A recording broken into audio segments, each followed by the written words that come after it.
네, 안녕하십니까. 이번 시간에는 전세와 월세의 전환가율에 대해서 말씀드리겠습니다.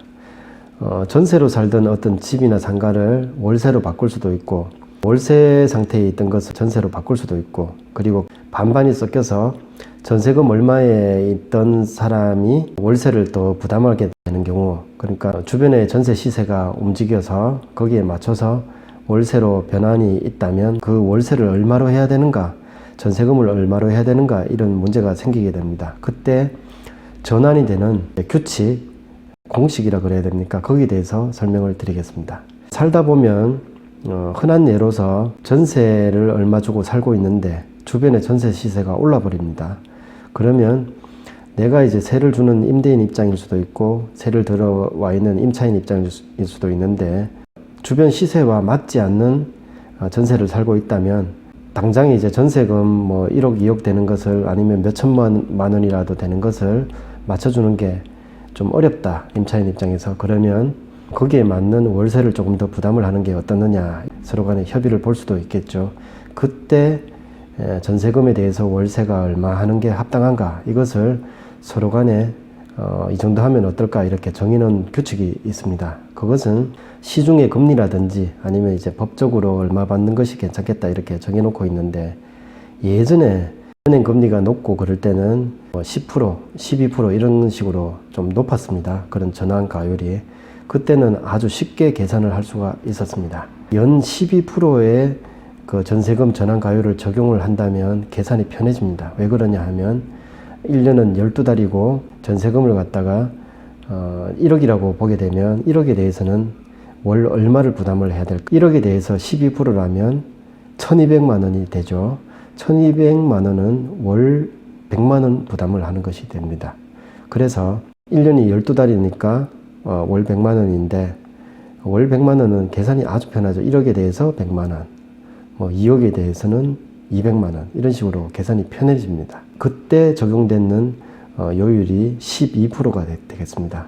그러면 12%가 아니고 그 이자율, 적용하는 변환 이자율을 6%로 본다면 100만 원이 아니고 50만 원을 적용할 수 있겠죠. 1억에 대해서. 그러면 1억 원의 보증금을 월세로 전환을 한다면 6%를 적용을 한다면 50만 원, 월 50만 원을 더 부담을 하든지 덜 부담을 하든지 이렇게 되겠습니다.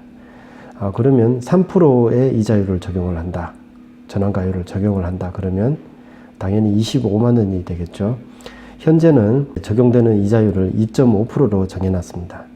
2.5%라면 25만 원보다도 더 적은, 3%보다도 더 적은 21만 원 정도, 뭐 20만 8천 몇백 원 이렇게 되는데 21만 원 정도로 봅니다. 그러면 1억 원을 월세로 전환을 한다면 월 21만 원, 조금 덜 되는 금액이 되겠죠. 예전에 1억 원을 월 100만 원으로 본다는 그런 전환에 비해서는 아주 낮아진 금액인데 그 이유가 시중 금리가 낮기 때문으로 보시면 되겠습니다. 그리고 현재 임대차 보호법, 뭐 얼마 전에 이제 3법, 그런 법들이 시행이 되면서 2.5% 되게 낮은 금리를 적용을 하게 된 것 같습니다. 이렇게 낮은 금리를 적용을 하는 것은 어떤 임대인이든 아니면 새로운 신규의 계약이 일어나든 그런 거하고 상관없이 적용되는 것은 아니고, 그 전에 있던 임차인과 임대인과의 관계에서 임대인이 임대사업자를 가지고 있어서 혜택을 보기 위해서는 2.5%의 전환가율을 지키도록 되어 있습니다. 그때 이 계산을 적용을 하시면 되고, 그 외에는 만약에 신규로 그 전에 1억 원을 전세를 주고 있다가 새로운 임차인을 찾는데 2억 원으로 세를 놓겠다. 그런데 이제 임차인이 들어올 때 보증금이 1억 5천밖에 없습니다. 그럼 5천만 원에 대해서는 월세를 얼마 하면 좋을까요? 이럴 때도 2.5%를 무조건 적용하는 것은 아니라고 보시면 되겠습니다.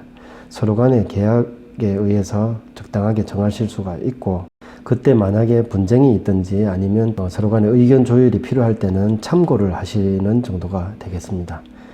그런데 이제 앞에 임대사업자는 아니지만 임차인과 임대인 관계에 있다가 월세를 조금 더 부담을 하세요, 아니면 전세금을 올려주세요, 이렇게 됐을 때 얼마를 할 것인가, 이런 전환관계에 있어 가지고는 이 2.5%를 참고를 하시면 되고, 항상 그렇게 서로 간에 지켜야 된다, 뭐 꼭 따라야 된다. 그런 상태는 아니라고 보시면 좋겠습니다. 오늘은 이렇게 월세와 전세의 전환가율에 대해서 알아봤습니다. 어떤 규칙으로 어떻게 계산을 해서 적용을 하는가 알아봤습니다.